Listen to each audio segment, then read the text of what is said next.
Assalamualaikum warahmatullahi wabarakatuh. Halo semua, kami dari kelompok 172 KKNDR Kuliah Kerja Nyata dari Rumah Universitas Islam Negeri Sumatera Utara. Di sini kami akan menjelaskan bagaimana menjaga kualitas hidup sehat saat pandemi dan masalah COVID-19 dalam perspektif Islam. Sambil menonton video ini, jangan lupa untuk subscribe, like, dan komen, dan juga share kepada teman-teman kalian. Semoga video ini bermanfaat dan happy watching. Kesehatan merupakan hal yang sangat penting bagi kehidupan manusia. Dengan kondisi yang sehat, manusia dapat beraktivitas beribadah dan melakukan berbagai hal lainnya. Tanpa kondisi yang sehat, manusia akan kehilangan daya untuk melakukan aktivitas dalam menjalani kehidupan sebagaimana mestinya. Menjaga kesehatan yang berlandaskan agama merupakan solusi terbaik untuk dapat mengatasi berbagai permasalahan kesehatan fisik, bahkan jiwa, dengan mematuhi dan mengamalkan nilai-nilai agama dalam aktivitas kehidupan sehari-hari. Adanya hubungan dengan agama sebagai pijakan keyakinan kesehatan rohani dan jasmani terletak bagaimana sikap berserah diri seseorang terhadap suatu kehendak atau kekuasaan Allah Subhanahu wa Ta'ala. Sikap itulah yang membuat seorang manusia dapat menciptakan aura positif, ketentraman lahir batin, serta hal baik lainnya. Berkaitan dengan kesehatan, saat ini terdapat kasus yang sedang menggemparkan dunia, yaitu wabah penyakit menular yang sampai sekarang kasus tersebut telah banyak menelan korban jiwa hingga meninggal dunia setiap harinya, yaitu COVID-19. Umat Islam wajib melihat kasus ini sesuai dengan pandangan kehidupan Islam, yaitu sebagaimana Islam menanggapi wabah penyakit yang kini sedang menjangkiti dunia, di mana kasus seperti ini juga pernah dialami pada masa Nabi Muhammad SAW. Oleh karena itu, COVID-19 dan Islam sangatlah terkait adanya. Di Wuhan diperkirakan pada akhir-akhir 29 atau 31 Desember 2019, sebuah rumah sakit melaporkan adanya pasien yang mengidap penyakit pneumonia yang sangat mengkhawatirkan dan tidak diketahui gejalanya.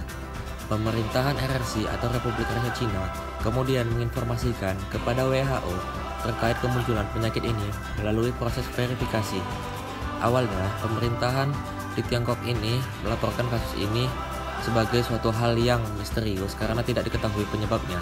Seiring dengan berjalannya waktu, akhirnya pasien yang terkena penyakit atau virus tersebut dalam 3 hari berturut-turut terus bertambah jumlahnya. Banyak data yang membuktikan bahwa tempat yang menjadi titik pusat penyebaran virus ini berawal dari suatu pasar seafood atau flea market di Wuhan, Provinsi Hubei, Tiongkok. Dari berbagai sampel penelitian menunjukkan terdapat infeksi coronavirus sejenis beta coronavirus yang termasuk virus tipe terbaru. Pada tanggal 11 Februari 2020, WHO mengabarkan resmi nama virus tersebut sebagai Severe Acute Respiratory Syndrome Coronavirus 2 atau SARS-CoV-2 atau kemudian yang dikenal sebagai Coronavirus Disease 2019 atau COVID-19. Penyakit ini resmi dikategorikan sebagai penyakit menular kelas B atau Communicable Disease. Oleh sebab itu, pencegahan terjadinya penularan terhadap virus yang menularkan penyakit ini harus dilakukan dengan serius. Bentuk. Adapun bentuk COVID-19 bundar, oval dengan berdiameter antara 60 sampai 140 mm. Virus ini dapat ditemukan dalam tubuh pasien yang terdampak, yaitu di dalam sel epithelial pernapasan setelah 96 jam dan membutuhkan waktu sekitar 7-14 hari untuk diisolasi. Penyebaran COVID-19 dikonfirmasi bahwa sumber utama penyebaran adalah para pasien COVID-19 itu sendiri yang sangat berpotensi menyebarkan infeksi dari virus ini. dengan garis besar dapat ditularkan melalui kontak langsung, dan penularan melalui udara juga mungkin terjadi pada orang yang terlalu lama berinteraksi dengan pasien. Coronavirus ini tidak mengenal usia dalam penyebarannya, yang artinya semua orang rentan terkena. Adapun gejala yang ditimbulkan dari penyakit virus COVID-19 yaitu demam, kelelahan, dan batuk kering. Untuk kategori yang parah adalah ketika pasien menderita sesak nafas atau hipoksemia. Sementara kasus terburuk yang bisa terjadi adalah acute respiratory syndrome atau gangguan sindrom pernapasan akut. Tercatat bahwa pasien dengan kategori parah atau kritis hanya menunjukkan demam sedang atau bahkan tanpa demam sama sekali dan baru dapat terdeteksi setelah meninggal. Namun, secara garis besar perlu diketahui bahwa pasien yang meninggal dalam kasus wabah virus tersebut tidak akan menyebarkan virus lagi, karena secara ilmiah ilmu kedokteran korban atau jenazah kemungkinan menularnya sudah tidak ada. Virus COVID-19 harus hidup pada inangnya, yaitu tubuh manusia. Maka jika inangnya sudah mati, virusnya juga ikut mati, yang serupa dengan HIV atau AIDS dan HSN1 atau flu burung. Lantas bagaimana pandangan Islam menanggapi sebuah penyakit termasuk COVID-19? Pandangan hidup Islam dalam menghadapi COVID-19, yaitu dalam Islam penyakit itu sering dikaitkan dengan bala, musibah, fitnah, azab. Penyakit juga dapat berbentuk kuman sejenis bakteri yang merupakan ciptaan Allah meskipun melalui hasil perbuatan manusia itu sendiri. Bima kasabat aydin nas. Dengan kata lain, menggunakan istilah wabah atau ta'awun. Arti ta'awun adalah suatu penyakit yang menular dengan penyebaran jangkauan yang sangat luas. Penyakit yang mencemari udara dan dapat menggerogoti tubuh, serta penyakit yang dapat mengakibatkan kematian dengan waktu sepersekian detik, sangat cepat. Dr. Syamsuddin Arif menjelaskan bahwa wabah adalah penyakit epidemik dan pandemik. Ta'awun yang berarti penyakit yang menular mematikan, yang bisa jadi karena adanya serangan jin dalam darah yang menyebabkan gumpalan darah yang sangat beracun yang tidak dapat diatasi oleh dokter sekalipun. Hal ini juga disepakati oleh Ibnu Al-Qayyim terkait ta'awun. Terdapat 3 hal, yaitu pertama, gejala-gejala yang umumnya dapat didiagnosa oleh para dokter. Kedua, kematian yang diakibatkan oleh penyakit yang menular. Ketiga, faktor yang disebabkan oleh sisa-sisa ajab Bani Israel dan gangguan jin. Namun, sebagai umat Islam, kita selalu bersabar dan bertawakal dalam menghadapi segala ujian serta musibah yang datang menghampiri.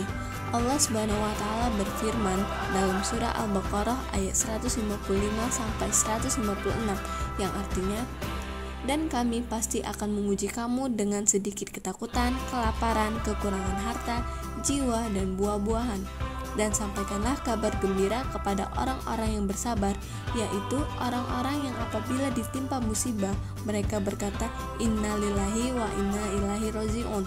Sesungguhnya kami milik Allah dan kepadanya lah kami kembali. Berkenaan dengan penjelasan tersebut, apa yang harus kita lakukan sebagai usaha dalam menghindari wabah dari berbagai penyakit, termasuk wabah COVID-19? Dalam fikih diajarkan ketika terjadi suatu wabah di suatu negeri, maka tidak ada gunanya pergi tempat tersebut jika penyebabnya juga dari diri kita sendiri. Dilanjutkan untuk memperbanyak doa kunut najilah, disebut doa untuk menolak wabah penyakit. Orang terkena wabah penyakit yang mematikan tersebut sebagai ajab hukuman yang dikirim Allah kepada siapapun yang dikehendakinya, tetapi Allah menjadikan itu sebagai rahmat bagi orang-orang yang beriman. Sebagai hadis yang menyatakan, dari Aisyah RA, aku bertanya kepada Rasulullah SAW mengenai wabah penyakit menular yang dikirimkan Allah kepada siapapun yang dikehendakinya.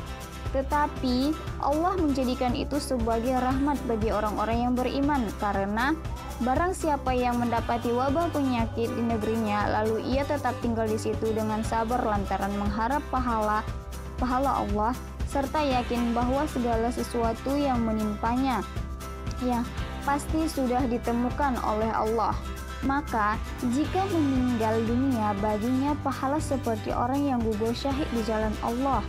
Hadis riwayat Bukhari. Gunanya mencegah penyebaran COVID-19 ini, Islam juga melarang untuk tidak keluar rumah, menjaga kebersihan dengan berwudu atau mencuci tangan, menjaga jarak dengan lain sebagainya.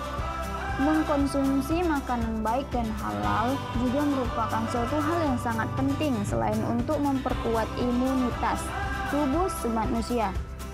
Menghindari konsumsi makanan yang membawa kemudaratan, apalagi mengkonsumsi makanan yang jelas haram dalam Islam, karena kerusakan yang terjadi kepada tubuh manusia berasal dari yang apa mereka perbuat serta apa yang dimasukkan ke dalam perut mereka. Isolasi atau tidak melakukan aktivitas di luar rumah juga dianjurkan untuk mengatasi atau memutus penyebaran wabah virus tersebut, sebagaimana dalam hadis, jika kalian mendengar wabah penyakit melanda suatu negeri, maka janganlah kalian memasukinya, dan jika kalian ada di dalam negeri itu, maka jangan keluar untuk lari daripadanya. Hadis riwayat Bukhari. Terkait dengan COVID-19 dan Islam, Ibnu Qayyim pun mengajarkan kita untuk menghindari potensi apapun yang bisa membuat seseorang terinfeksi wabah tersebut. Senantiasa menjaga kesehatan dengan baik sebagai modal hidup di dunia dan akhirat, menghindari menghirup udara yang telah tercemar kuman penyakit virus tersebut, menjaga jarak dengan seseorang yang terinfeksi atau menerapkan social distancing, berpikir positif, bertawakal kepada Allah, berhati-hati melakukan pencegahan, memperbanyak mengingat Allah dengan ibadah serta pengetahuan. Terima kasih untuk semua yang telah menonton video ini. Semoga bermanfaat untuk kamu, dia, dan mereka. Jangan lupa untuk tetap melakukan social distancing di luar sana dan melakukan semua kegiatan di luar rumah sesuai protokol kesehatan. Macan dan citah menyantap mangsa, buaya dan cicak putus ekornya. Jangan lengah, tetap waspada supaya tak terkena virus corona. Terima kasih. Wassalamualaikum warahmatullahi wabarakatuh.